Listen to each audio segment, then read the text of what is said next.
أعوذ بالله من الشيطان الرجيم.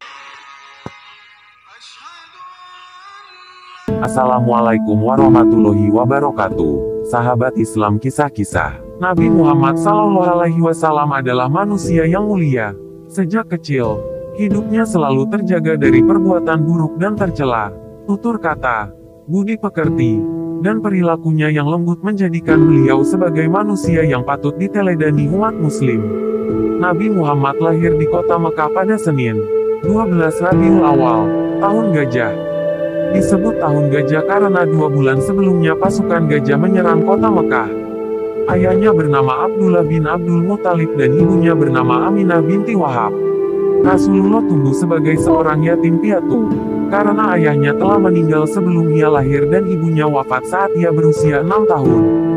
Kemudian Rasulullah diasuh oleh kakeknya, Abdul Muthalib. Namun, tak lama kakeknya meninggal dan Rasulullah diasuh oleh pamannya, Abu Talib. Sebelum Nabi Muhammad SAW diangkat menjadi Rasul, penduduk Arab banyak yang melakukan perbuatan jahiliyah seperti menyembah berhala. Maka, Rasulullah sering berdiam diri di Gua Hira dan mencari jalan keluar agar mereka kembali ke jalan Allah. Kemudian, melalui malaikat Jibril, Allah menurunkan wahyu pertama kepada Rasulullah sebagai tanda pengangkatannya sebagai Rasul di usianya yang ke-40. Setelah diangkat sebagai Rasul, beliau dengan gencar menjalankan misi dakwahnya, yakni memperbaiki tauhid dan menghilangkan kejahiliahan. Dakwah tersebut ia lakukan hingga ia wafat pada tanggal 8 Juni tahun 632 Masehi. Sebelum lanjut, jangan lupa di like video, komentar, bagikan, dan subscribe. Musabab wafatnya Rasulullah adalah karena jatuh sakit. Beliau sakit ketika pulang dari Haji Wada, tepatnya pada 2 hari terakhir bulan Safar, atau menjelang hari-hari pertama memasuki bulan-bulan Rabiul Awal, tahun ke-11 Hijriah. Meskipun sakit, Rasulullah tetap memenuhi kewajiban sebagai suami dengan berkeliling ke rumah-rumah istrinya.